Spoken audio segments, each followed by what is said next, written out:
नमस्कार दोस्तों, आपका स्वागत है मेरे इलेक्ट्रिकल ट्यूटोरियल चैनल पे। यहाँ पर हम लोगों ने इलेक्ट्रिकल इंजीनियरिंग के नेटवर्क एनालिसिस से नेटवर्क फंक्शन या सिंथेसिस ऑफ पैसिव नेटवर्क से एक नए टॉपिक को लिए हैं, जो कि है एलसी नेटवर्क सिंथेसिस। तो यहाँ पर हम लोग एलसी नेटवर्क सिंथेसिस पर देखेंगे फोस्टर फर्स्ट फॉर्म को, और फोस्टर फर्स्ट फॉर्म के द्वारा एलसी नेटवर्क का सिंथेसिस या रियलाइजेशन किया जाता है। तो आइए स्टार्ट करते हैं आज के इस टॉपिक को। तो यहाँ पर हम लोगों को ध्यान रखना होगा कि एलसी नेटवर्क के सिंथेसिस में फोस्टर फर्स्ट फॉर्म किसके लिए होता है? Positive real impedance Z of S के लिए होता है। और यहाँ पर हम लोगों को फोस्टर फर्स्ट फॉर्म को सॉल्व करने या समझने से पहले फोस्टर फर्स्ट फॉर्म पे कुछ बातों का ध्यान रखना होगा, जो कि इस प्रकार से है। तो यहाँ पर हम लोग देखेंगे फोस्टर फर्स्ट फॉर्म पे पहले पॉइंट को, जिसको हम लोगों को फोस्टर फर्स्ट फॉर्म को सॉल्व करते समय ध्यान रखना होगा। Given impedance Z of S should be positive realness. तो यहाँ पर हम लोगों को ध्यान देना होगा कि जब भी हम लोग फोस्टर फर्स्ट फॉर्म को सॉल्व करेंगे तो जो हम लोगों को इम्पीडेंस दिया होगा वो कैसा होना चाहिए? पॉजिटिव रियलनेस होना चाहिए। और अगर आप लोग पॉजिटिव रियल फंक्शन और टेस्टिंग ऑफ पॉजिटिव रियलनेस को समझना चाहते हैं तो मेरे प्लेलिस्ट पर जाएं, सिंथेसिस ऑफ पैसिव नेटवर्क। उस पर मैंने पॉजिटिव रियल फंक्शन और टेस्टिंग ऑफ पॉजिटिव रियलनेस के कॉन्सेप्ट को बहुत ही अच्छे से समझाया हुआ है, न्यूमेरिकल प्रॉब्लम के एग्जाम्पल के साथ। तो पहले आप लोग वहां से पॉजिटिव रियल फंक्शन और टेस्टिंग ऑफ पॉजिटिव रियलनेस को समझ सकते हैं। तो अब हम लोग आगे देखेंगे फोस्टर फर्स्ट फॉर्म के सेकेंड पॉइंट को, जिसको हम लोगों को फोस्टर फर्स्ट फॉर्म के न्यूमेरिकल प्रॉब्लम को सॉल्व करने से पहले ध्यान रखना होगा, जो कि इस प्रकार से है। तो सेकेंड पॉइंट पर देखेंगे, given impedance should be in the ratio of either even to odd और ऑड टू इवन पॉलिनोमियल्स। तो अब हम लोग यहाँ पर सेकेंड पॉइंट से समझ सकते हैं कि जो हम लोगों को इम्पीडेंस दिया होगा, कौन से फॉर्म पे दिया होगा? रेशियो के फॉर्म पे दिया होगा। और अब हम लोग यहाँ पर समझ सकते हैं ratio of even to odd polynomials, मतलब अगर हम लोगों को न्यूमरेटर के पॉलिनोमियल पर एस के इवन पावर वाले इक्वेशन दिए हो तो डिनोमिनेटर पर हम लोगों को एस के ऑड पावर वाले इक्वेशन दिए होंगे। और अब हम लोग ऑड टू इवन पॉलिनोमियल्स के रेशियो से समझ सकते हैं कि अगर हम लोगों को न्यूमरेटर पर एस के ऑड पावर वाले इक्वेशन दिए हों तो डिनोमिनेटर पर एस के इवन पावर वाले इक्वेशन दिए होंगे। तो यहाँ पर हम लोगों ने फोस्टर फर्स्ट फॉर्म के सेकेंड पॉइंट को समझा। अब हम लोग आगे देखेंगे कि फोस्टर फर्स्ट फॉर्म पे इंडक्टेंस L और कैपेसिटेंस C का यूज़ करके किस प्रकार से इलेक्ट्रिकल सर्किट को रियलाइज किया जाता है, और जिसका स्टैंडर्ड फॉर्म हम लोगों को फोस्टर फर्स्ट फॉर्म पे पहले से डिफाइन किया गया है, जो कि इस प्रकार से है। तो अब हम लोग यहाँ पर एलसी नेटवर्क सिंथेसिस के फोस्टर फर्स्ट फॉर्म के स्टैंडर्ड सर्किट को समझेंगे। तो इस सर्किट पर देख पाएंगे कि पहला एलिमेंट क्या है? कैपेसिटेंस C0, और लास्ट एलिमेंट जो है इंडक्टेंस L इन्फिनिटी। और इंटरमीडिएट टर्म पर हम लोग यहाँ पर देख पाएंगे कि इंडक्टेंस और कैपेसिटेंस के पैरेलल कॉम्बिनेशन के सीरीज सर्किट एक साथ एक दूसरे से कनेक्ट हुए हैं।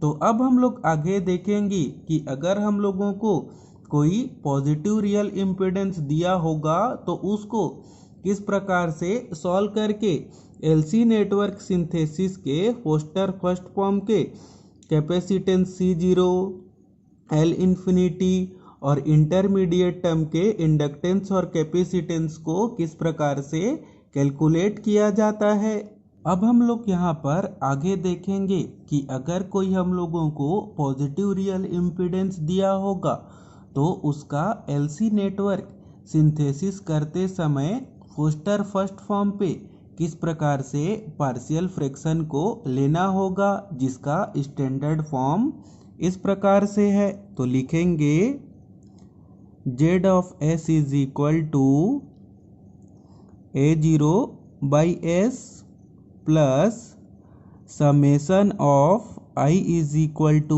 1 से लेकर n तक 2AIS upon S square plus omega I square plus H into S। तो हम लोगों को जब कभी भी पॉजिटिव रियल इम्पीडेंस दिया होगा तो उसके पार्शियल फ्रैक्शन को इस फॉर्म पे लेना होगा। अब हम लोग यहाँ पर आगे देखेंगे कि इस पॉजिटिव रियल इम्पीडेंस के पार्शियल फ्रैक्शन फॉर्म से कैसे A0 का वैल्यू, AI के वैल्यू और H के वैल्यू को डिटरमाइन किया जाता है। तो सबसे पहले अब हम लोग यहाँ पर देखेंगे कि A0 के वैल्यू को किस प्रकार से डिटरमाइन किया जाता है। तो यहाँ पर हम लोग पहले पॉइंट पर देख पाएंगे A0/S results from a possible pole at S is equal to 0। तो इस पार्शियल फ्रैक्शन के A0 या A0/S के वैल्यू को कैलकुलेट करने के लिए जो हम लोगों को पॉजिटिव रियल इम्पीडेंस दिया होगा, उस पॉजिटिव रियल इम्पीडेंस पर हम लोगों को क्या लेना होगा, S इज इक्वल टू 0 लेना होगा। अब हम लोग आगे देखेंगे इस पार्शियल फ्रैक्शन के H के वैल्यू को किस प्रकार से कैलकुलेट किया जाता है। तो यहाँ पर हम लोग सेकेंड पॉइंट पर देख पाएंगे H into S result from a possible pole at S is equal to infinity. तो अब हम लोगों को इस पार्शियल फ्रैक्शन के H या H इंटू S के वैल्यू को कैलकुलेट करने के लिए जो हम लोगों को पॉजिटिव रियल इम्पीडेंस दिया होगा, उस पॉजिटिव रियल इम्पीडेंस पर S is equal to infinity रखकर H या HS के वैल्यू को कैलकुलेट किया जाएगा। अब हम लोग आगे देखेंगे कि इस पार्शियल फ्रैक्शन के AI के वैल्यू को किस प्रकार से कैलकुलेट किया जाता है। तो यहाँ पर हम लोग थर्ड पॉइंट पर देख पाएंगे 2AIS upon S square plus omega I square results from a pair of conjugate pole S is equal to plus minus J omega I। तो अब हम लोग आगे देखेंगे कि इस पार्शियल फ्रैक्शन के AI के वैल्यू को या 2AIS upon S square plus omega I square के वैल्यू को कैलकुलेट करने के लिए हम लोगों को कॉन्जुगेट पेयर पोल का यूज़ करना होगा और जिसका वैल्यू क्या होगा, S is equal to plus minus J omega I। तो यहाँ पर हम लोगों ने देखा कि दिए हुए पॉजिटिव रियल इम्पीडेंस के पार्शियल फ्रैक्शन फॉर्म के A0, AI, H के वैल्यू को किस प्रकार से डिटरमाइन किया जाता है। अब हम लोग आगे देखेंगे कि पार्शियल फ्रैक्शन के वैल्यू A0, H, AI और ओमेगा I स्क्वायर के वैल्यू का यूज़ करके किस प्रकार से फोस्टर फर्स्ट फॉर्म के LC नेटवर्क सिंथेसिस में इंडक्टेंस, कैपेसिटेंस के वैल्यू को डिटरमाइन किया जाता है। तो अब हम लोग यहाँ पर सबसे पहले देखेंगे कि फोस्टर फर्स्ट फॉर्म के LC नेटवर्क सिंथेसिस के कैपेसिटेंस C0 के वैल्यू को किस प्रकार से डिटरमाइन किया जाता है और C0 के वैल्यू को डिटरमाइन करने के लिए जो हम लोगों ने पार्शियल फ्रैक्शन का स्टैंडर्ड फॉर्म कैलकुलेट किया है, उस स्टैंडर्ड फॉर्म के पहले टर्म का यूज़ करना होगा जो कि कितना है, A0/S। और जैसा कि हम लोग जानते हैं कि कैपेसिटेंस का लाप्लास ट्रांसफॉर्म क्या होता है, 1/CS। तो उस प्रकार से इस कैपेसिटेंस C0 का लाप्लास ट्रांसफॉर्म कितना होगा, 1/C0S। जब हम लोग इन दोनों टर्म को कंपेयर करेंगे तो दोनों के डिनोमिनेटर से S वाला टर्म क्या हो जाएगा, कैंसल, और हम लोगों को C0 का वैल्यू कितना मिलेगा, 1/A0। तो यहाँ पर हम लोगों ने देखा कि पार्शियल फ्रैक्शन के फर्स्ट टर्म का यूज़ करके फोस्टर फर्स्ट फॉर्म के एलसी नेटवर्क सिंथेसिस के पहले जो एलिमेंट है कैपेसिटेंस C0 के वैल्यू को किस प्रकार से कैलकुलेट किया जाता है। अब हम लोग आगे देखेंगे कि पार्शियल फ्रैक्शन के लास्ट टर्म का किस प्रकार से यूज़ करके इस फोस्टर फर्स्ट फॉर्म के last term inductance L infinity का वैल्यू किस प्रकार से कैलकुलेट किया जाता है। तो पार्शियल फ्रैक्शन का लास्ट टर्म क्या है, तो लिखेंगे H इंटू एस। और जैसा कि हम लोग जानते हैं कि इंडक्टेंस का लाप्लास ट्रांसफॉर्म क्या होता है, L इंटू एस। तो उस प्रकार से इस सर्किट के लास्ट टर्म का जो लाप्लास ट्रांसफॉर्म होगा वो कितना होगा, तो लिखेंगे L इन्फिनिटी इंटू एस। जब हम लोग इन दोनों टर्म को कंपेयर करेंगे तो दोनों टर्म से एस एस क्या हो जाएगा, कैंसल हो जाएगा, और हम लोगों को यहाँ पर L इन्फिनिटी का वैल्यू कितना मिलेगा, H मिलेगा।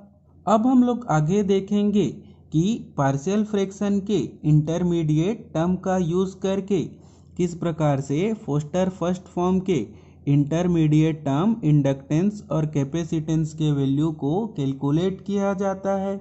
तो उससे पहले अब हम लोगों को यहाँ पर इंडक्टेंस और कैपेसिटेंस के पैरेलल कॉम्बिनेशन को सॉल्व करके एस डोमेन पर पहले हम लोगों को इम्पीडेंस के वैल्यू को कैलकुलेट करना होगा।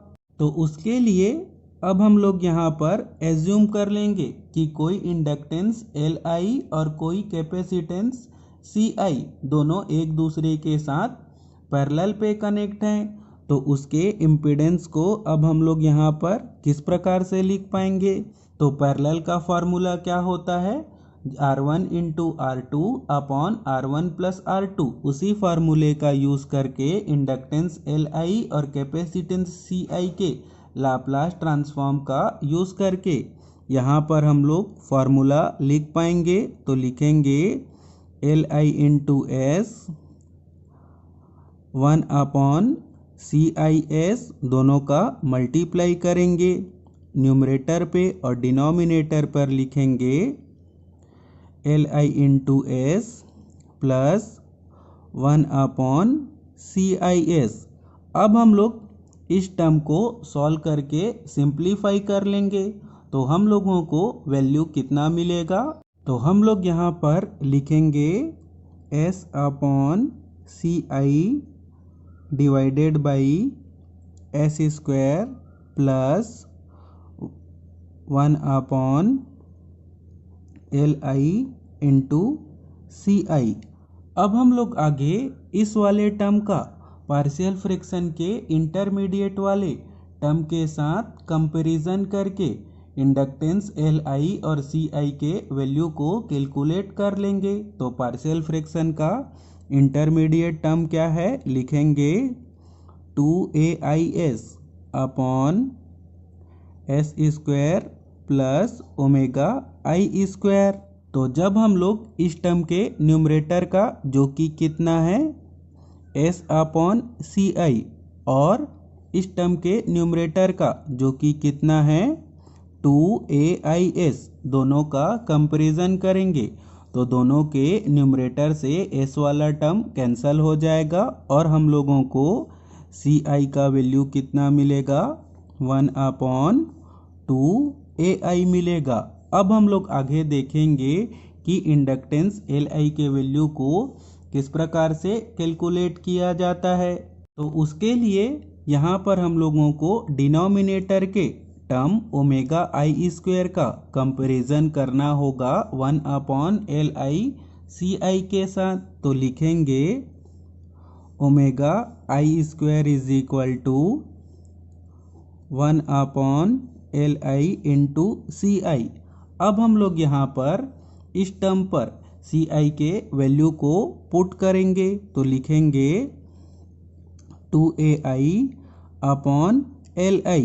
अब हम लोग इन दोनों टर्म का यूज़ करके इसके वैल्यू को कैलकुलेट कर लेंगे, Li के वैल्यू को कैलकुलेट कर लेंगे। तो Li का वैल्यू हम लोगों को कितना मिलेगा, 2ai/ओमेगा आई स्क्वायर मिलेगा। तो यहाँ पर हम लोगों ने देखा कि पार्शियल फ्रैक्शन के टर्म का यूज़ करके फोस्टर फर्स्ट फॉर्म के एलसी नेटवर्क के सिंथेसिस के सभी एलिमेंट को किस प्रकार से कैलकुलेट किया जाता है। तो इसी के साथ ही हम लोगों का आज का यह टॉपिक कंप्लीट हुआ, जो कि क्या था, फोस्टर फर्स्ट फॉर्म। तो अगर आप लोगों को यह सब समझाने का मेथड या बताने का मेथड अच्छा लगा हो तो इस वीडियो को लाइक एंड शेयर करें और मेरे चैनल को सब्सक्राइब करें। Thank you, all the best.